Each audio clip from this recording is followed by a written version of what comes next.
episode. So in today's discussion, I talk with Heidi Thornton. She is a PhD candidate and also a sports scientist at the Newcastle Knights, which is a NRL club in Australia. And what she looks at over there as a sports scientist is her main focus is on sleep, the relationship of sleep and performance, and the relationship of sleep and the immune system. So within this podcast, we talk about the importance of sleep for the immune system, some of the practical advice that she uses with her rugby league players in order to help improve their sleep.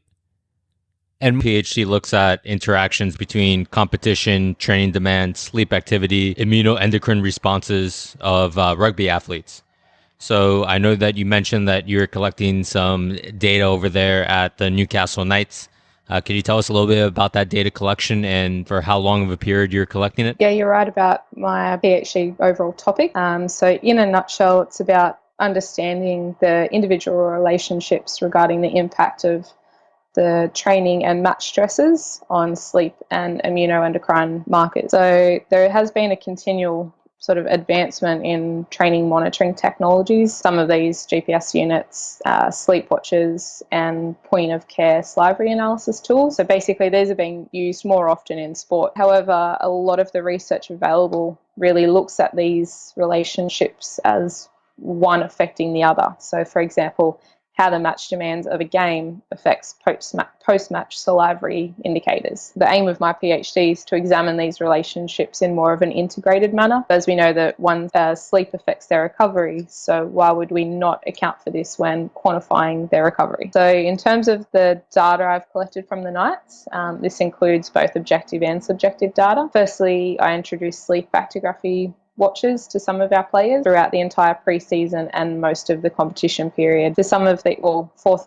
these same players, I collected saliva samples using the relatively new IPro system, specifically collecting IgA and cortisol across various time points in the season that coincided with their sleep data. I know that you said that a large part of it was educating the players, educating them about sleep and it's important. One area that I would really like to focus on within this podcast is the relationship of sleep and illness.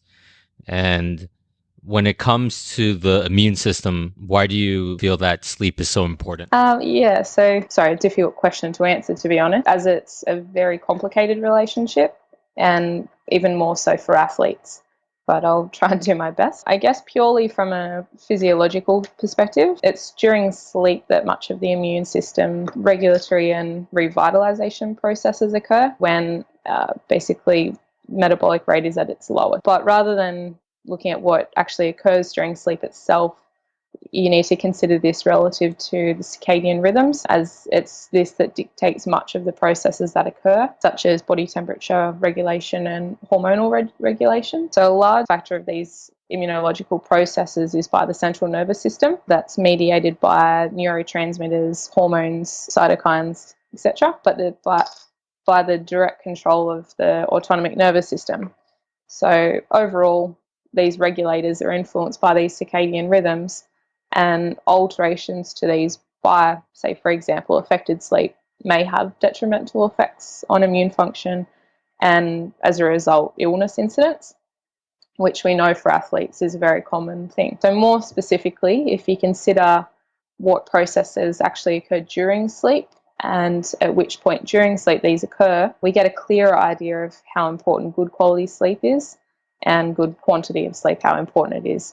So during the early night, slow wave sleep or deep sleep is more predominant. The release of glucocorticoid receptors occurs, and it's during this period that the anti-inflammatory actions of cortisol and catecholamines are at its lowest. So if you think about this practically, if players have a late night match and they don't get into bed till 1 or 2 a.m., they've really delayed the processes of occurring by, say, 5 to 6 hours, which can have implications on their immune functioning. When you think about the wait period, release of other cells such as T cells generally peak, which overall improves the body's capacity to combat invading pathogens. But then again, you can think about it in an even broader sense. We could say that sleep is important to immune functioning from the perspective of the hypothalamic pituitary adrenal axis, or the HPA axis.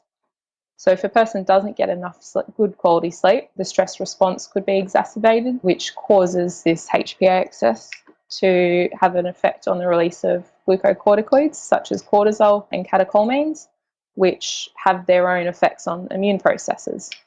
So we could say that sleep has an effect on the immune functioning and has exposed these athletes to greater risk of illness, but hasn't immediately caused them to become. So there is quite a bit of research out there on non-athletes specific to illness, incidence and sleep. But as I explained earlier, with athletes, there's so many other confounding factors.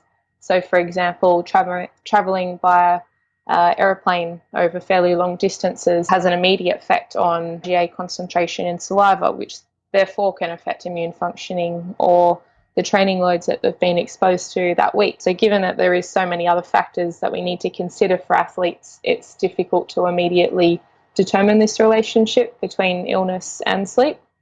So it's definitely an area for future research to be conducted, which it is quite predominant at the moment. When you were collecting the data regarding sleep quality and sleep quantity, did you notice any correlations at all between chronically poor sleep quality and illness in the players? Basically, from what we've found, it's more of the quality of the sleep. So these athletes are, I guess, predisposed to bad quality sleep, and typically they don't get enough quantity of sleep. But from what we've found so far is that the worse quality of the sleep, greater the impact on their objective immune functioning. So therefore, it seems to us that we need to both target trying to increase these sleep durations, but make that sleep the best quality as possible. So whether that be just by simple sleep hygiene measures or at a last resort, sleep medications. But for our athletes, that's not really a common route that we go down.